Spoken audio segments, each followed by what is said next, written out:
Assalamu alaikum students. Today we will study our next topic of unit number 3. Our unit name is dynamics, and our today's topic is motion of two bodies attached to the ends of a string that passes over a frictionless pulley such that one body moves vertically and the other moves on the smooth horizontal surface, as you can see in this diagram. So the block A is moving in the downward direction and block B is on the horizontal surface. They both are attached with the help of this string which is passing over the frictionless pulley.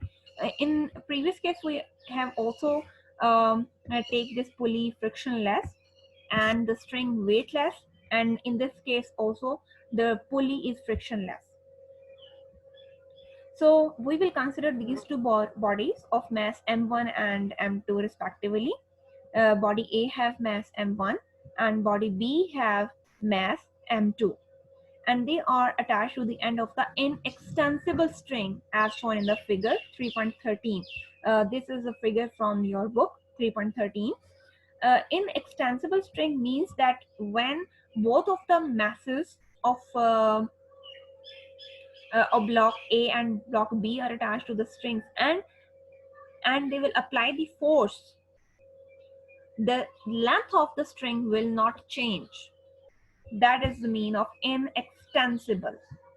And the body A moves in the downward direction with an acceleration A, and since the string is inextensible, so therefore body B also moves over the horizontal surface. Due to the motion produced in the body A, the B will also experience that kind of motion as A experience, because they are attached with the same single string.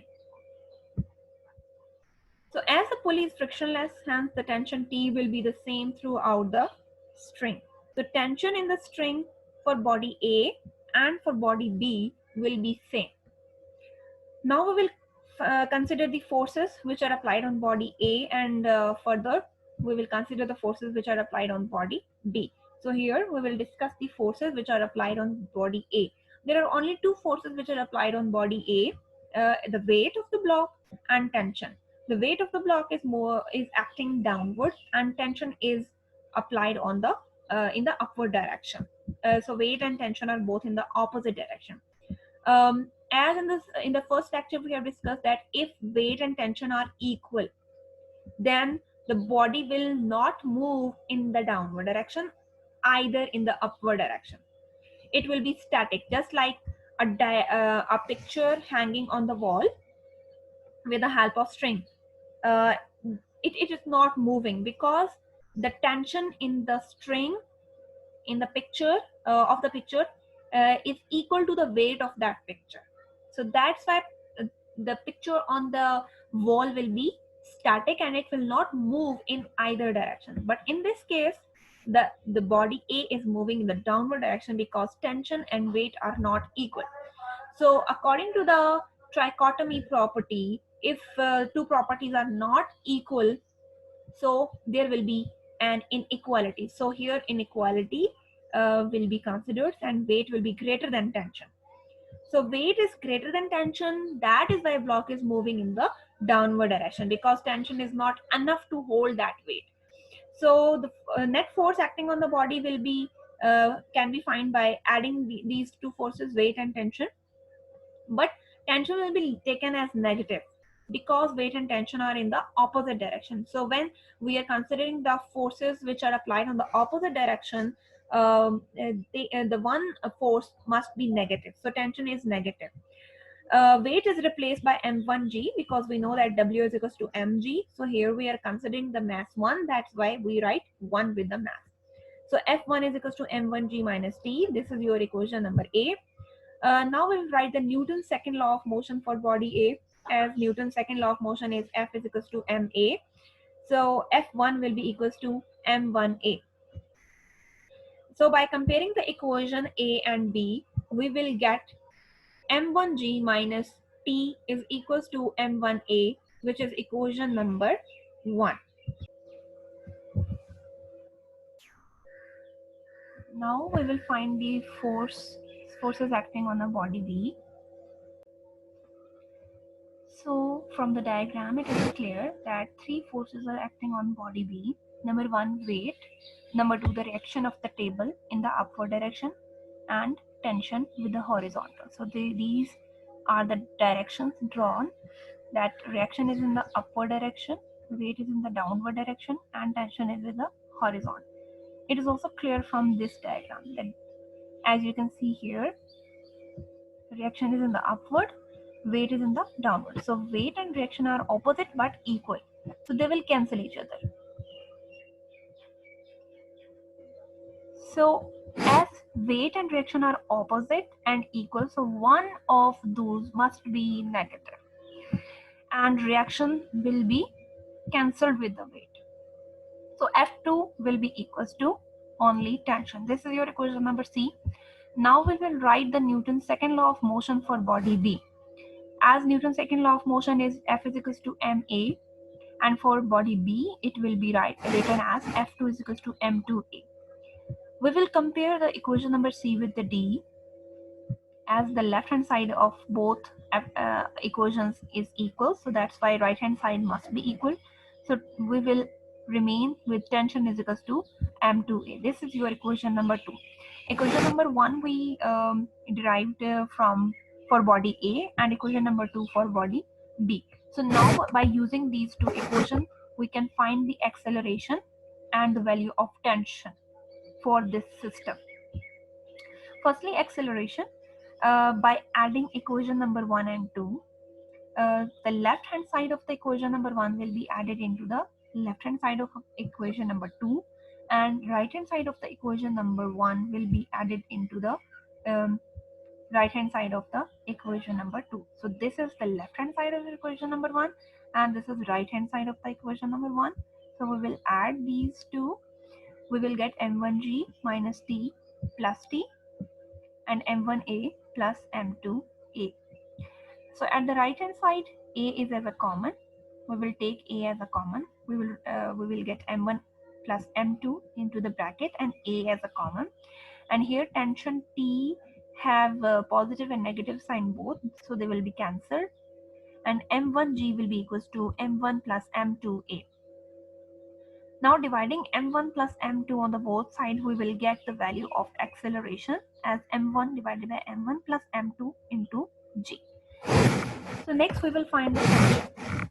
We can use equation number 1 and equation number 2 to find the tension by two methods. So in the first method, we will divide equation number 2 by equation number 1, as we have done in the case number 1. And second method is by putting the value of t from equation number 2 to equation number 1. Second method is used in your book, so I will continue with second method. So from equation number 2, we get t as t is equals to m2a, and we have to put the value of a, so we will divide m2 on the other side. So we get a is equals to t divided by m2. We will put this value of acceleration in equation number 1. This is equation number 1, m1g minus t is equals to m1a.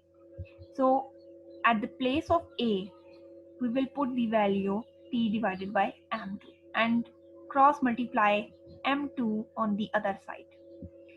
When m2 will be multiplied on the other side, we get m2 into m1g minus m2 into t. And at the right hand side, m1 will be multiplied with the tension. Because we have to find the value of tension, so we will write this term at the right hand side, and we get m1t plus m2t. This m must be written smaller and t greater. This is mistake. M1 into m2g will be equals to m1 plus m2, and t will be taken as common. So because we have to find the value of tension, so we will divide m1 plus m2 on both sides, and we will get the final expression for tension, which is capital T is equals to m1 into m2 divided by m1 plus m2 into G. Hope you understand today's topic, and the assessment you have to do on the notebook is: number 1, derive the formula for tension and acceleration for the system of two bodies, as we have done today in the today's topic. And number 2, practice the example 3.5 and numerical 3.7. So here the example 3.5 and 3.7, and both of the statements we are given with the masses 4 kg and 6 kg, and in this case 26 kg and 24 kg. So in the previous case,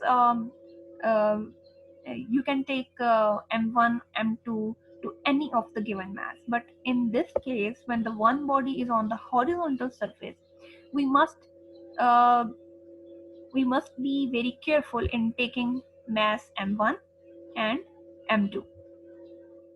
So as from the figure 3.11 in your diagram, in your book, you can see that the block B is heavier and block A is lightweighted.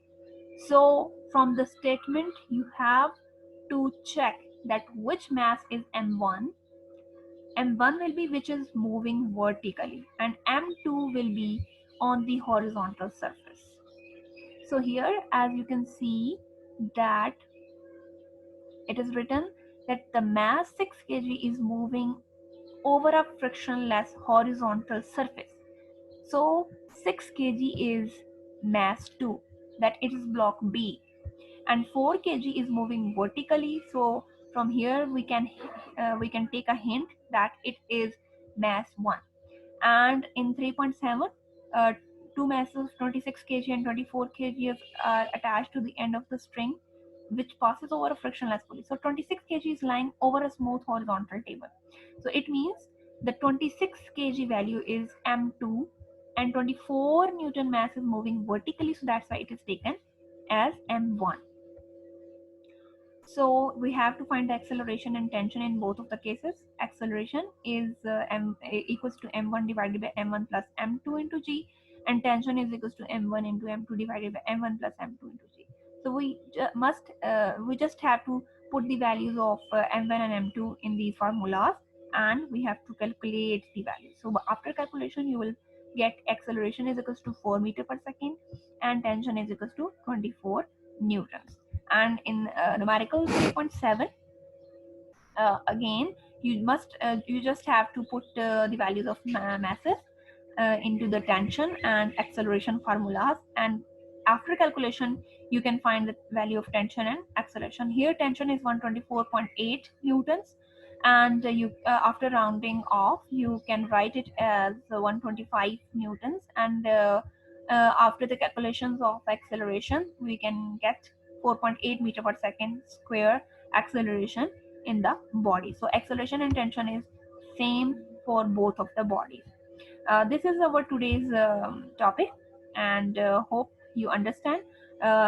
Write both of statements and the derivation in your notebook, and if you have any query you can ask me.